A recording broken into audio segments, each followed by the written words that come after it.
এগুলো হলো বিভিন্ন আর্টিকেল লিঙ্ক দেওয়া আছে। এই আর্টিকেলে যদি আপনি যান, যাওয়ার পরে এইখানে যে আর্টিকেল লিখছে, যেমন এই যে কিম্বারলি ইয়াং, তো এই মহিলার আমাদের সব লাগবে। অনেক সময় লিঙ্কডিন দেওয়া থাকবে বা কোম্পানির নাম দেওয়া থাকতে পারে বা থাকতে পারে, নাও থাকতে পারে। আপনার খুঁজে বের করা লাগবে ওই লোককে। অনেক সময় ছবি থাকবে, ছবি দেখে মিলাইতে হবে নাম সহ। আমাদের এখানে মেন গুরুত্বপূর্ণ হলো গিয়ে নাম, ইমেল।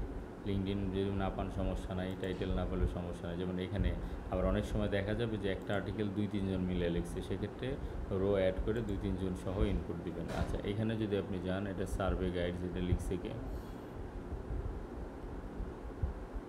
এটা সম্ভবত উপরেই থাকে বেশিরভাগ সময়, অনেক সময় নিচে থাকে। আর যদি কোনোটা কনফিউজিং হয় আর সব ওইটা বই রেখে দেন। যেমন এইটা আমি পাচ্ছি নে, এটা লিখেছে কে, রাইটারটাকে, হোয়াট ইজ সার্ভে গাইডস কে লিখছে জানো। আচ্ছা, যদি এমন হয় তাহলে এবার এটা ফাঁকা রেখে দেন। আর যদি খুঁজে পান তাহলে তো ভালো। যেমন এইটাতে যদি আমি যাই,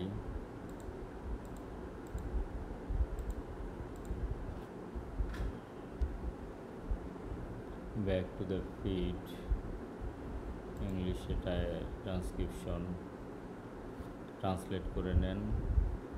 তারপরে এটা লিখে লোকে ভাই সামারাইজ। উপরের প্রথম দুইটা তো ঠিকই পাওয়া গেছে।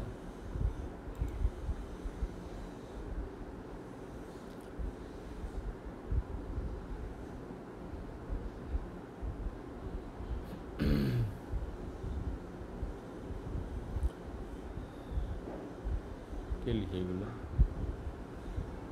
আচ্ছা, যদি এমন কনফিউজড হয় তাহলে পরে ওটা ফাঁকা রেখে দেন। অথবা এই কোম্পানির না, কোম্পানির, আচ্ছা এই কোম্পানির কমন যদি কাউরে থাকে যে ব্লগ লেখে, সেক্ষেত্রে তারাই নিয়ে নিতে পারেন। যেমন এখানে যদি যাই, ব্লগে যাই, এটা হলো আপনার কে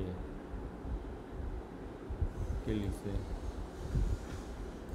এই তো ব্লগার দিয়া,